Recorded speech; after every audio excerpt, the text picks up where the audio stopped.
الحمد لله رب العالمين والعاقبة للمتقين والصلاة والسلام على سيد الأنبياء والمرسلين وعلى آله وأصحابه أجمعين أما بعد أعوذ بالله من الشيطان الرجيم بسم الله الرحمن الرحيم كل نفس ذائقة الموت إنما توفون أجوركم يوم القيامة فمن زحزح عن النار وأدخل الجنة فقد فاز صدق الله مولانا العظيم درود پاک کا آواز صلاۃ والسلام علیک یا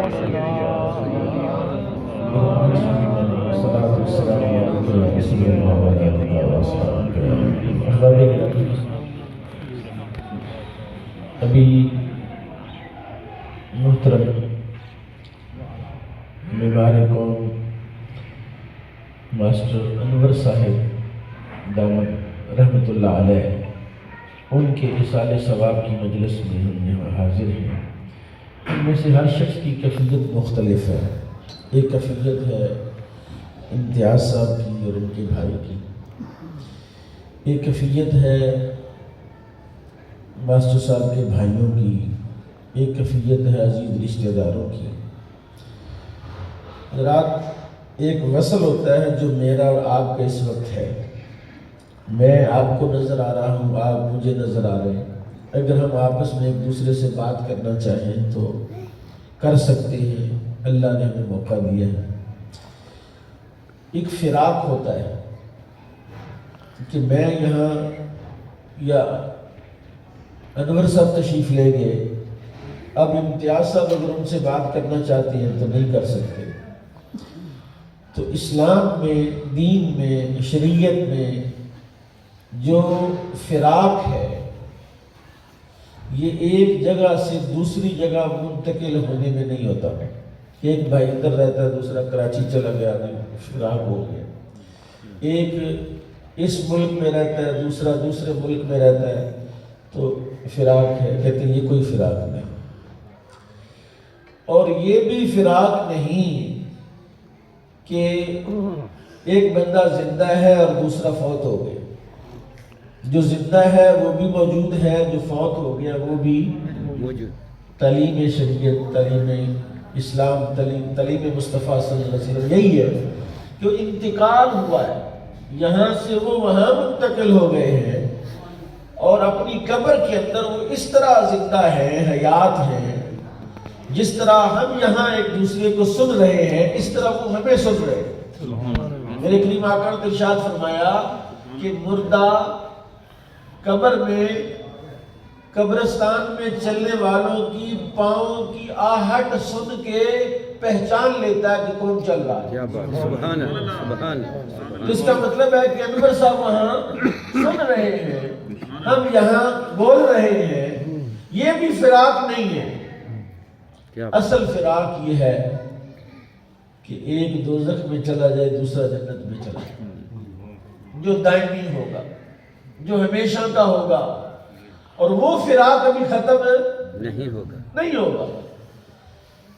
ہماری ملاقات انور صاحب سے کہیں نہ کہیں، کبھی نہ کبھی ضرور ہو جائے گی۔ یہ تو خواب میں ملاقات ہو جاتی ہے، نہیں تو کوئی بات نہیں۔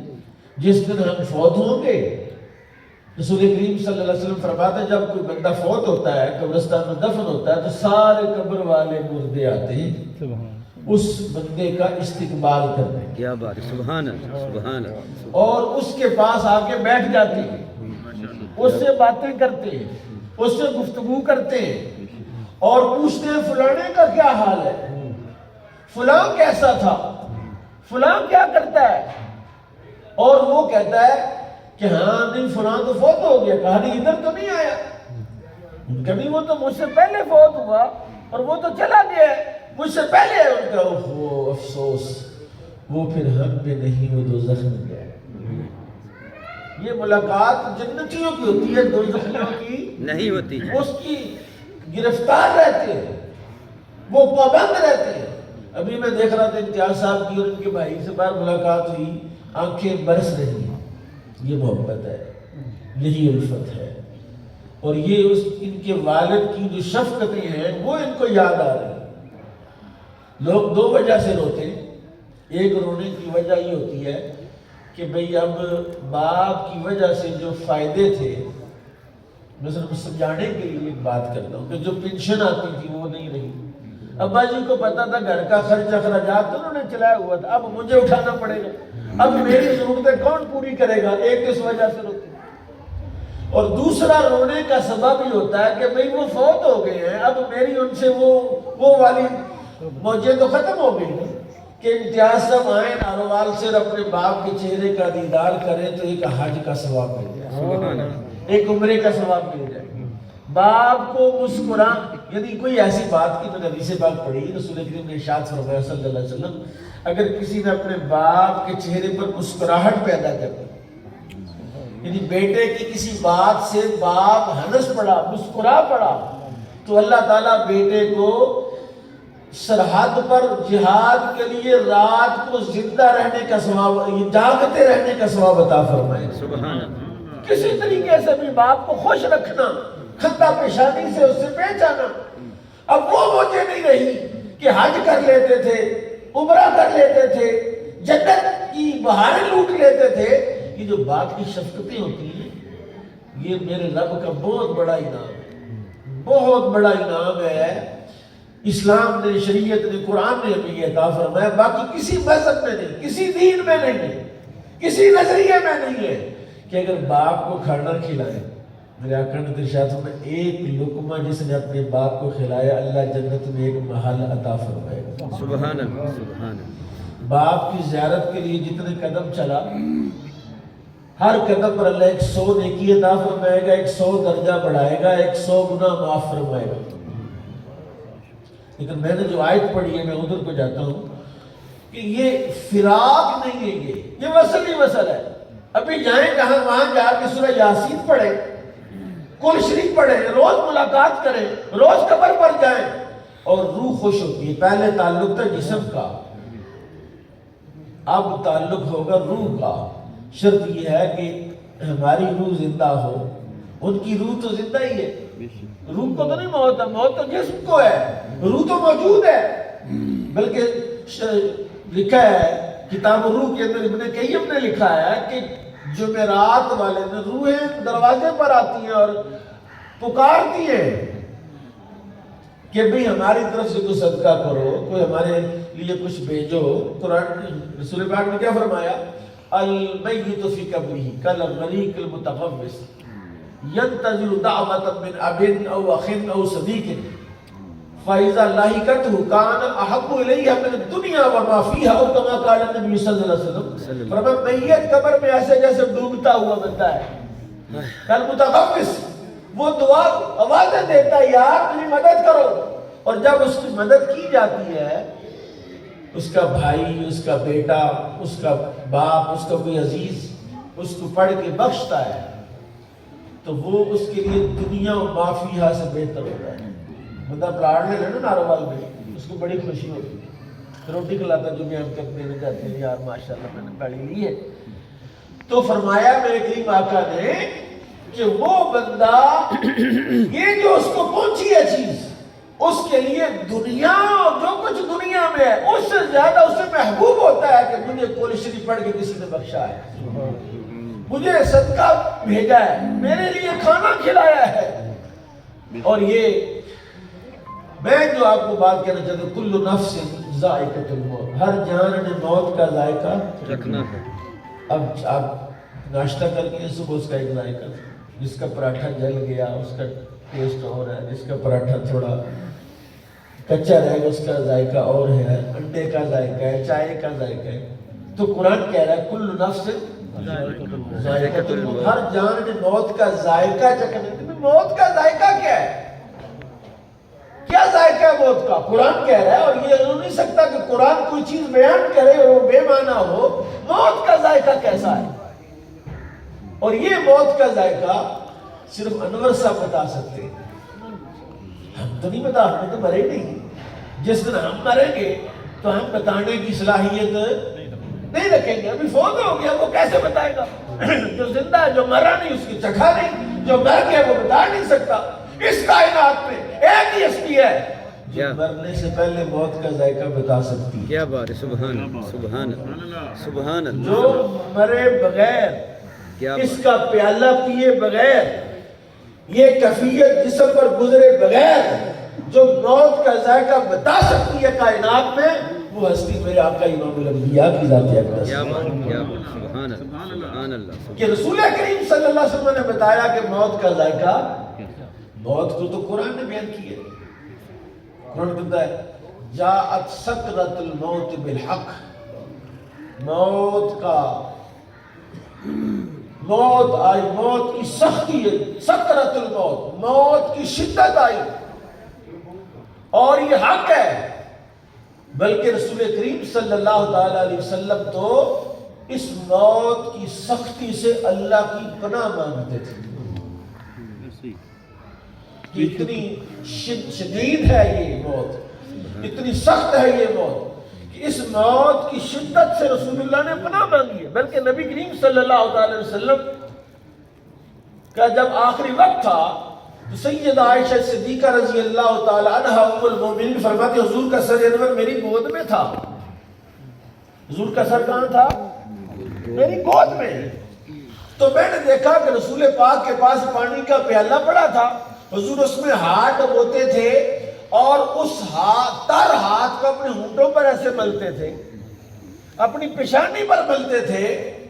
تو موت کا ذائقہ جب امام الانبیاء کی ایک کیفیت حضرات، ہم کس بات کی مولی ہیں؟ ہم کس بات کی مولی ہیں؟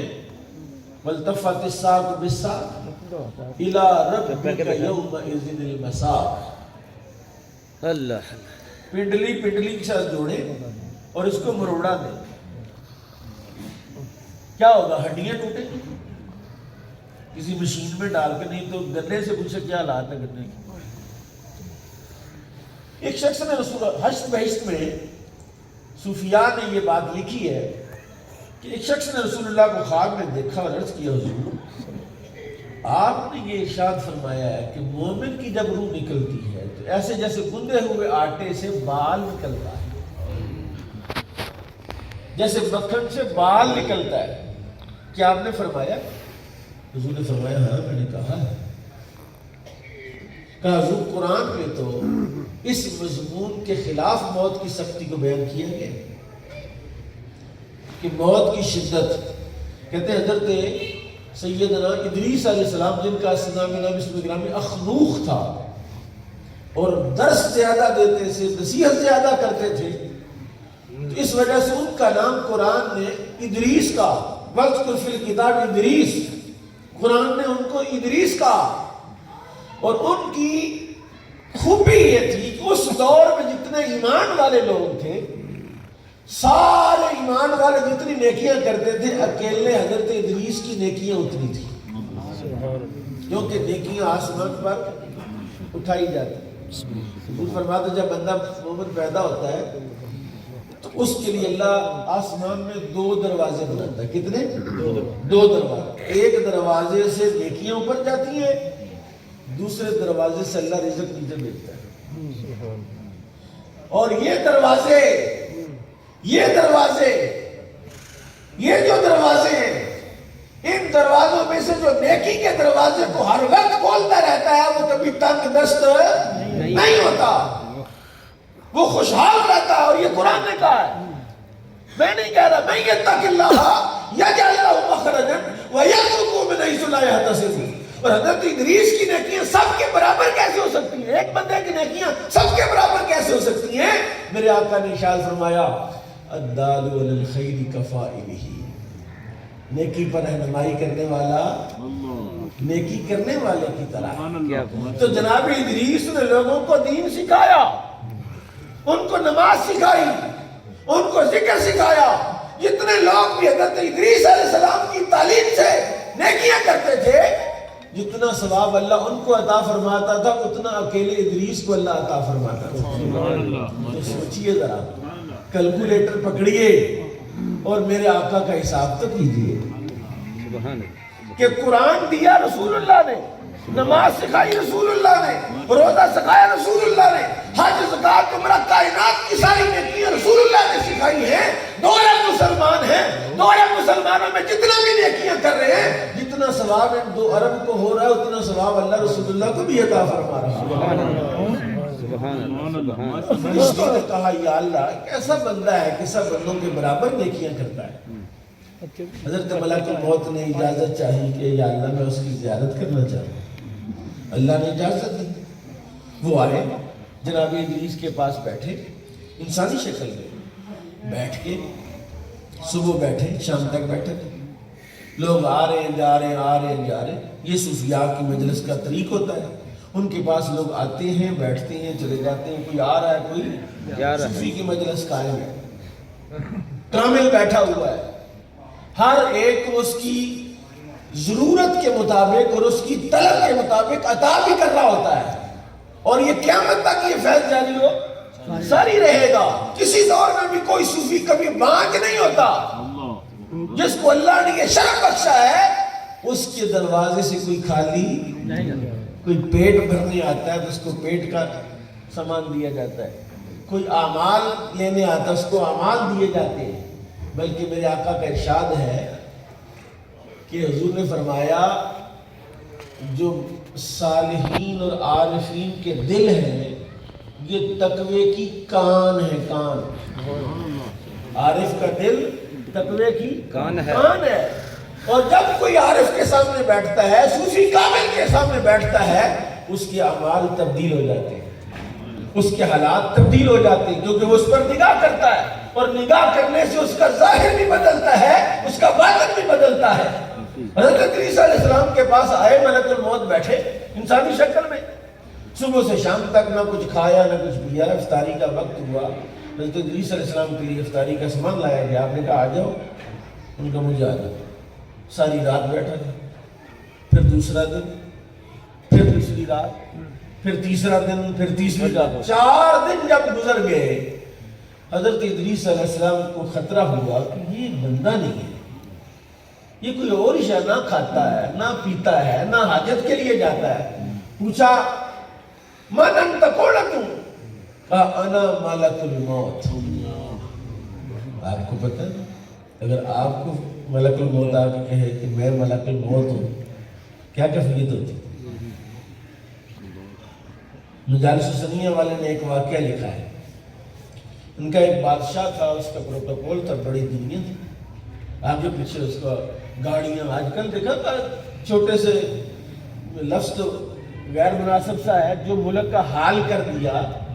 مسجد میں بیٹھ کے یہ لفظ کہنا نہیں چاہیے, لیکن جو ہمارا حال کر دیا کہ ٹٹو سا بندہ ہے, اس کے آگے پیچھے گاڑیاں ہیں, ملک کا بیڑا غرق ہوا اور یہ حکمرانی کے مزے لوٹ رہے ہیں. بادشاہ تھا, آگے پیچھے لوگ. ملک الموت سب کو چیختے ہوئے اس کی گھوڑے کی لگام پکڑی جا, پھٹے پرانے کپڑے. اس نے کہا تو ادھر کیسے ہے, یہ دیکھ رہا ہے سپاہی میرے.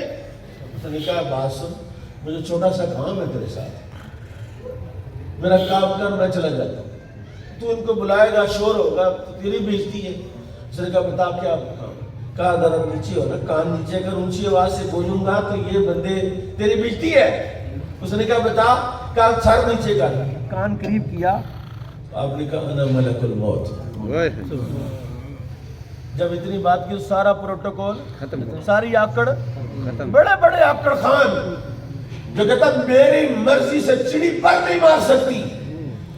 جب موت کا وقت آتا ہے تو پھر کچھ پیچھے بچتا نہیں. اس کی قبر پر بھینسیں, کتے, گیدڑ بیٹھے ہوتے ہیں جو اپنے ناک پر مکھی نہیں بیٹھنے دیتا تھا. اس لیے آج موت کی حقیقت کو پہچاننا, مر کے کیا پہچاننا تجھے.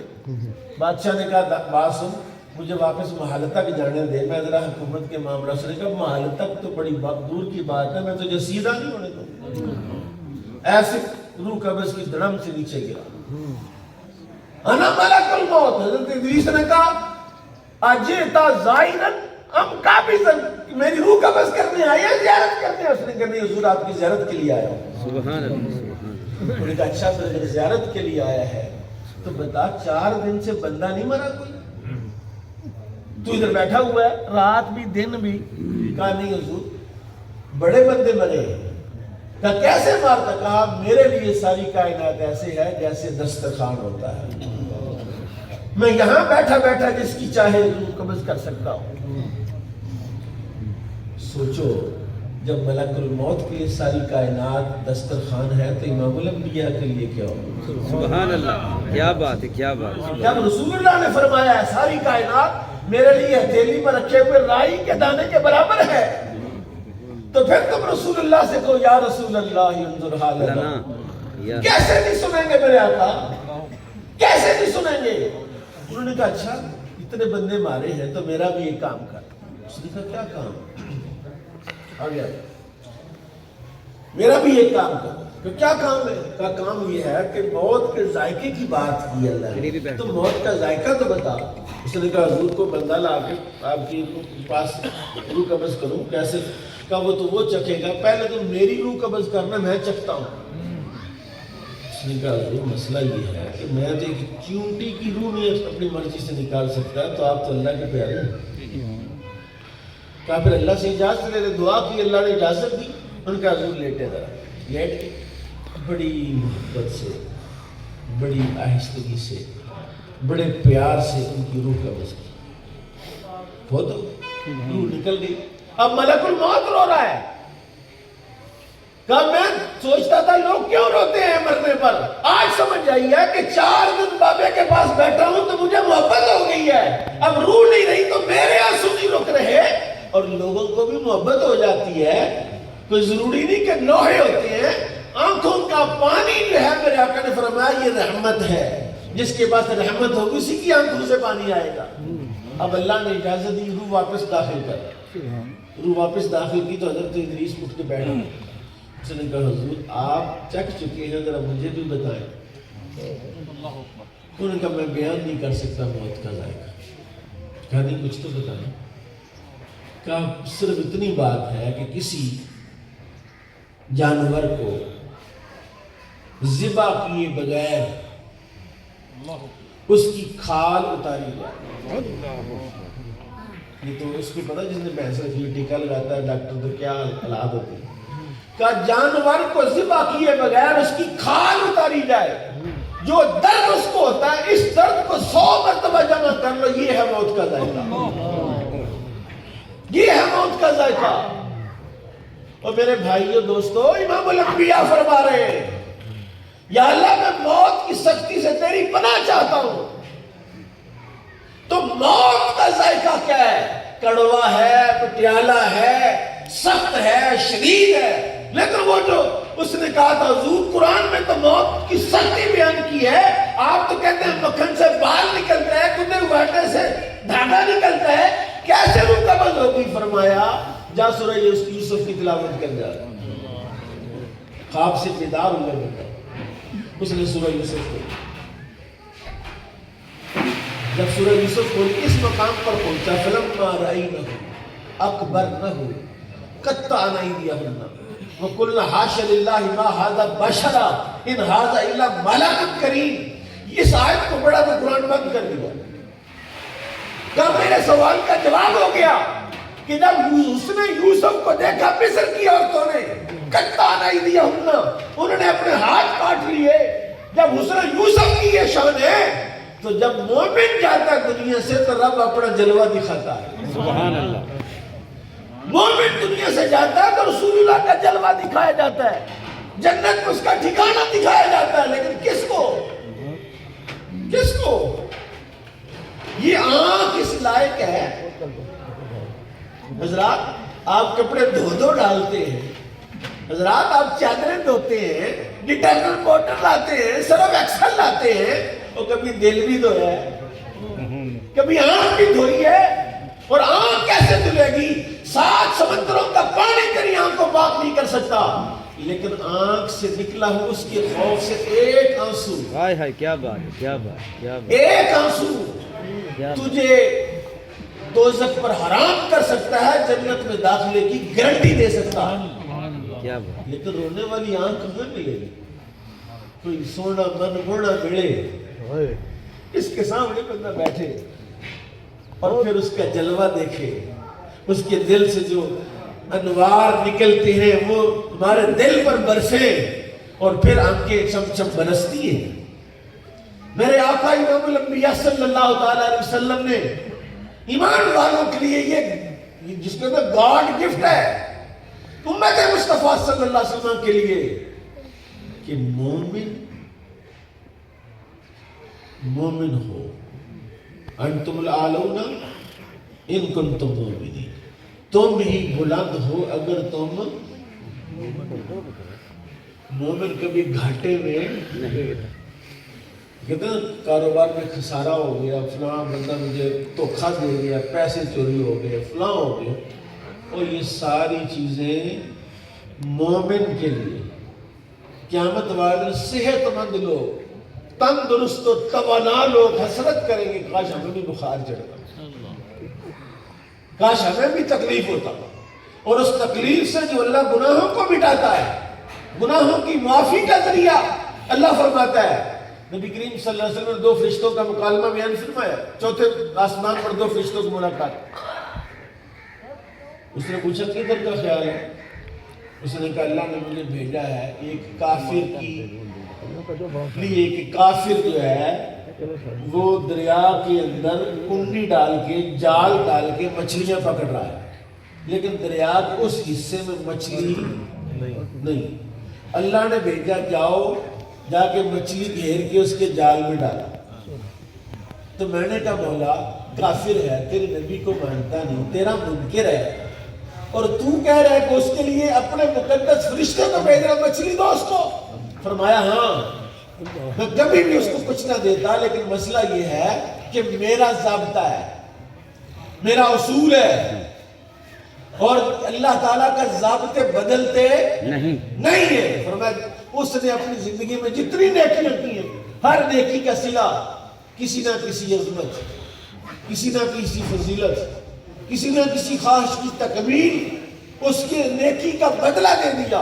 اب وہ مرنے والا ہے اور ایک نیکی اس کی باقی ہے میرے پاس، اور اگر ایک نیکی لے کے آ گیا میدان محشر میں استغاثہ کرے گا، یا اللہ ایک تو ہے، ایک تو نیکی ہے نا، اس کا بدلہ ہی دے دے۔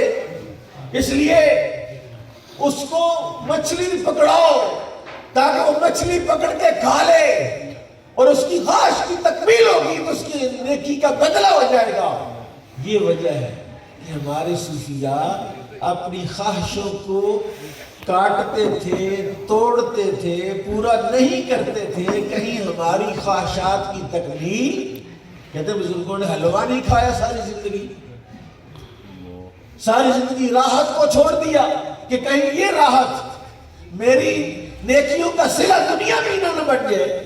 اس نے دوسرے فرشتے سے پوچھا تو کدھر جاتا؟ اس نے کہا مجھے اللہ نے بھیجے کہ اللہ کا کامل بندہ ہے، ولی ہے، اس کا آخری وقت، اور دسترخوان میں بیٹھا کھانا کھا رہا ہے اور اس کے سامنے زیتون پڑا ہوا ہے۔ اس بندے کو زیتون بڑا پسند ہے، تو اللہ نے کہا کہ زیتون کا جو نوالا ہے روٹی کا، اس زیتون تک جانے سے پہلے پر مار کے زیتون گرا تھا۔ میں نے کہا مولا تیرا پیارا بندہ ہے، کھانے دے۔ کہا میرا بندہ مجھ سے مانگے ساری کائنات اس کو قربان کر دیں، لیکن معاملہ اس کے برعکس ہے۔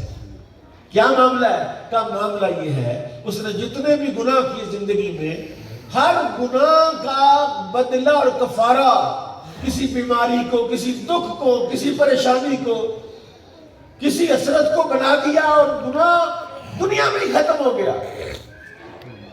انہوں نے مجھے بتایا مظفر صاحب نے کہ انور صاحب کا دل جو ہے وہ ہارٹ پیشنٹ تھے، 80% دل جو ہے وہ بند تھا، 20% دل چل رہا تھا۔ یہ سارے انتظام میرا رب فرما رہا تھا کہ دنیا میں گناہوں کا کفارہ ہو جائے، وہ کمیاں، کوتاہیاں، سستیاں ساری دھل جائیں۔ فرمایا جب وہ زیتون تو گرائے گا وہ پریشان ہوگا کہ یار میرے ہاتھ کو کیا وہ فالج ہو گیا، یہ جو ٹینشن اور پریشانی ہوگی اس کا ایک گناہ رہ گیا ہے، اس پریشانی کے بدلے میں اس کا گناہ ختم کروں گا۔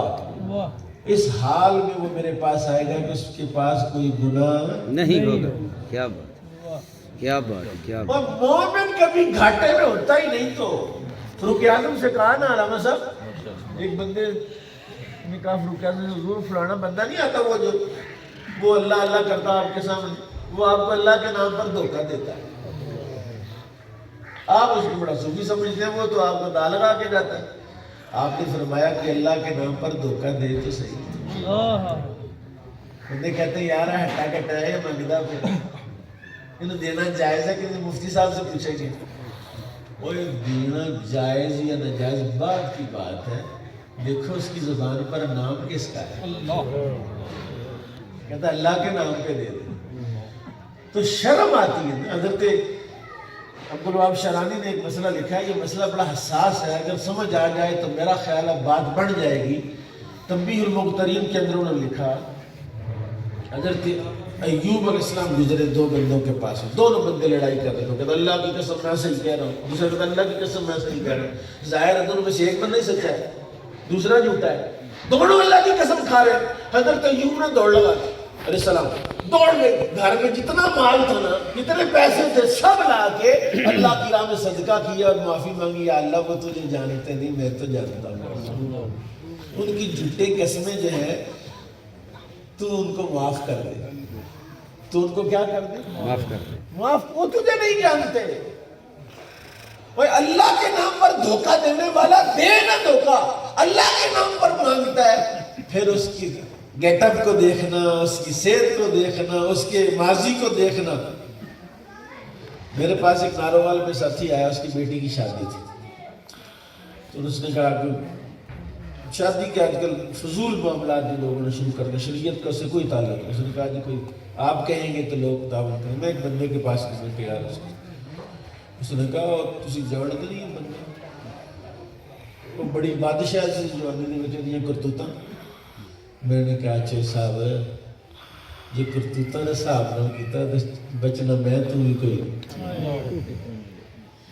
اور وہ کرتوتاں نہیں نہ دیکھتا، وہ تو کوئی عاجزی دیکھ جائے ان کی ساری دیکھ. اس لیے میرے بھائیوں دوستوں، اللہ کے نام کے ساتھ جڑ جاؤ.